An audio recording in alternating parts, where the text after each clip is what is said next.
As always, if you don't have time to watch this video, here's a highlight right here. First, a driver gets a ticket on Labor Day for parking on the side.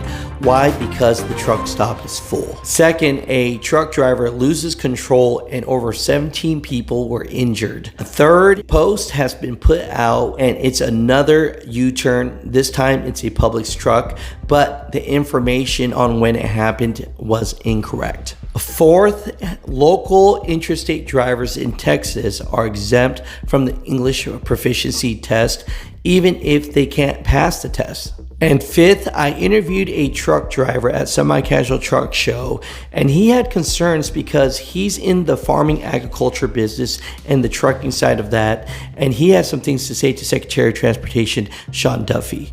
Let's get into today's video. So question of the day for the truck drivers out there. Now that the federal government is pushing really hard for every driver to be English proficient, does that mean that you've seen rates go back up?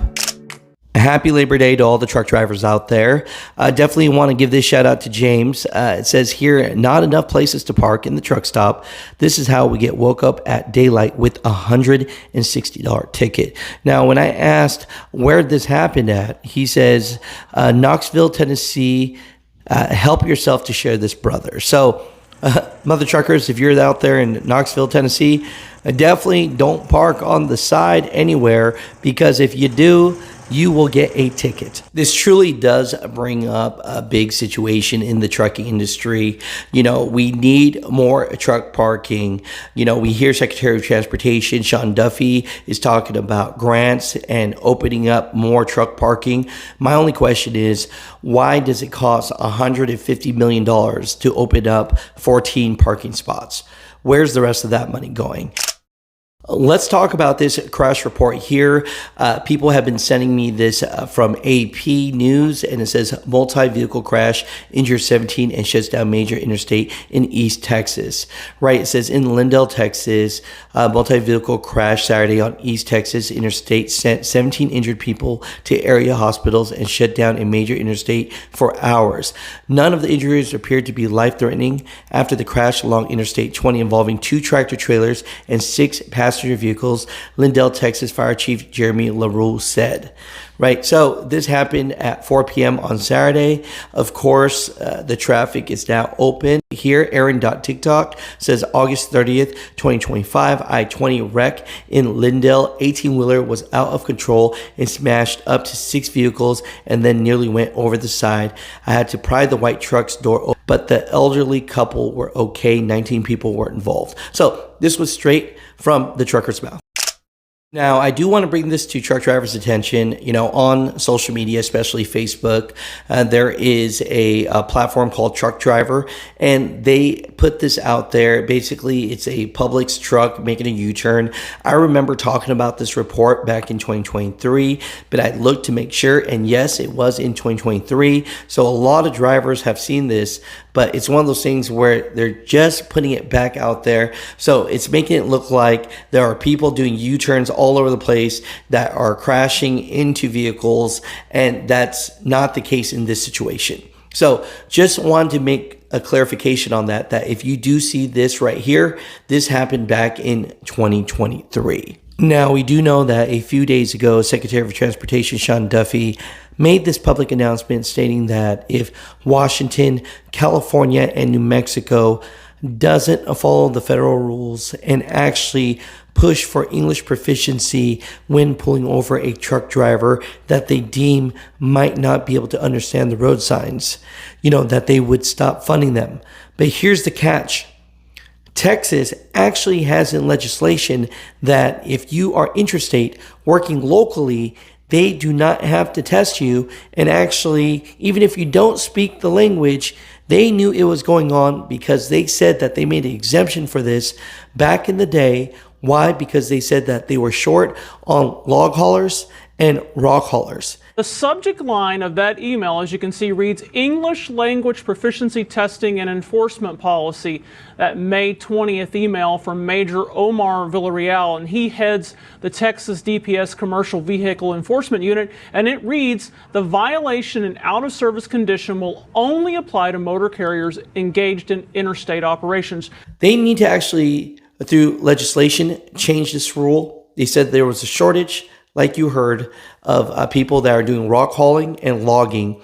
And because of that, they put that in there that, hey, you don't need to be able to speak English well to be a driver for short haul.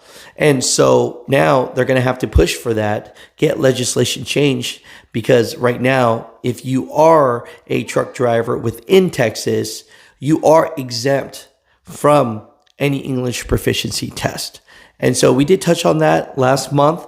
But definitely in this regard, it is important to talk about this, especially that it has come up in this situation. Now, in this interview that I interview a driver at Semi-Casual Truck Show, he's talking about farmers need exemptions. There are some, but there's something specific that he would like Secretary of Transportation Sean Duffy to look at. Let's get into this video. All right, mother truckers. So I got a special guest. The priority is always the driver. Please introduce yourself, sir. Hi, I'm Keith Hannenberg from Michigan. Keith, how long you been driving a truck now, sir? We've been in business probably 25 years and been in and out of the truck the whole time. Really? I'm a farmer by trade. So farmers and truckers, we already know, right? Right, yeah. We need the trucks for the farming, so. Yeah, moving America and feeding America. Exactly, feeding America is what we do. I love that so much. Has trucking changed? What are your thoughts? I know this is a lot to put out there, but what are your thoughts about the trucking industry now? So the trucking industry, in my eyes, is overregulated. I mean, in agriculture, we've always been able to use some of the exemptions. We don't run the same kind of hours as most people run. And we have to get a crop in and a crop out in a certain amount of time. And we have to feed livestock 24 hours a day. Yeah. 7 days a week, So it is overregulated. If we were to talk to Secretary of Transportation Sean Duffy right now, what does he not know? Because I'm going to tag him in this. What does he not know about the farming industry for the truck drivers, for the agriculture out there? When you say overregulated, is there something very specific that you would like changed or changed back to? So the whole ELD ag exemption is a very, very cloudy area. And if we can prove that we're hauling those commodities for our very own farm, we're okay. But if we haul it for a feed mill that we have a partnership in, or any other businesses, it doesn't exempt? It doesn't. No, it's really? Not exempt. So then, let's say I'm up in Michigan and I go to, I don't know, I will say Southern Illinois or Indiana. Right. If I can't make it back in that amount of time, now I got a driver hung up. He's got to rest for 11 hours. Right. You know what I mean? And it's just tough. So, Secretary of Transportation Sean Duffy, we're tagging you. Please share this video out here to DOT, to FMCSA, to everyone out there. The truck drivers that are in farming, yes, they get exemption. For our livestock and stuff, yep. But on the feed side, no. Yeah. But on the feed side, they don't. Yeah. And so we always talked about common sense. So let's make this common sense, and let's help this farmer, this truck driver, get exemption on the feed side as well. Yeah. What do you think about that? That'd be great. Yeah, that's what we got to do. So I'm going to share that part. Yeah. And of course, now we got to talk about this beautiful truck right here. Come on. What we got here? This one's a play truck. I got to admit, we aren't going to go to work. I was going to say, I was going to give you some of that, but I don't think this is just in the farm, right? No, I've been blessed, and this is like a tribute truck for our farm. They aren't making the 389X anymore. Yeah. And I found this one, and I was fortunate enough to get it, and I had Brian here at Semi-Casual do it up for us, and it's beautiful. Pretty proud of it. So let's walk around a little bit. What's the proudest things that you love about it? So Brian taught me into chroming the front fenders. I don't know if there's any chrome front fenders on anybody's 389X, but we did it.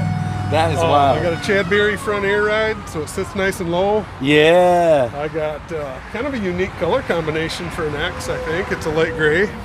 Got 12 gauge customs box covers, and other than that, it's pretty original. Hogue built rear fenders. Really? And we painted the deck plate, and the frame colors are all red. It's kind of a unique. That looks good. Yeah, all stock in the interior. I left it as an X. That's easier to sell, sir. No, I'm just kidding. I love it. I love it. This is beautiful. You know, okay. I'm not seeing a name behind here. I haven't got it on. I'm picking it up at the show here. Really? Yeah, it would be Grand River Ag or River Ridge Farms. Those are our two businesses. Really? Yeah. You know, Grand so River Ag, and we actually are a grain farm, and we raise livestock, and we mill feed. you know, so as people are watching this out here, sir, you know, do we need to promote your business a little bit? If they were to find you, you know, what kind of customers are you looking for? So we have a seed business, and our business we're only on Facebook. It's Grand River Ag, and we sell Beck's seeds out of Indiana, and we raise beef and raise milk. So drink Fairlife milk. I love it. I love it. Support families like this, the family tradition like this. Secretary of Transportation Sean Duffy, you know, you say you're about common sense. I believe you are, sir. Let's do something to help out these farmers, because some of the rules make sense, but some are not making sense, and we need to change that back to help out these drivers. We'd be grateful. I love that. Thank you, brother. Yes, sir. Yes, sir. At the end of the day, if you'd like to be on Mother Trucker News or you have an article, please email us at muthatruckernews@gmail.com. We'll do our best to get to all the emails and get the most important ones out there for you. It's very simple. The more drivers talk about a certain topic, those are the news segments that I share for the day. So, Muthat Truckers, comment down below. I appreciate you guys. I love you guys. I'll talk to you guys tomorrow.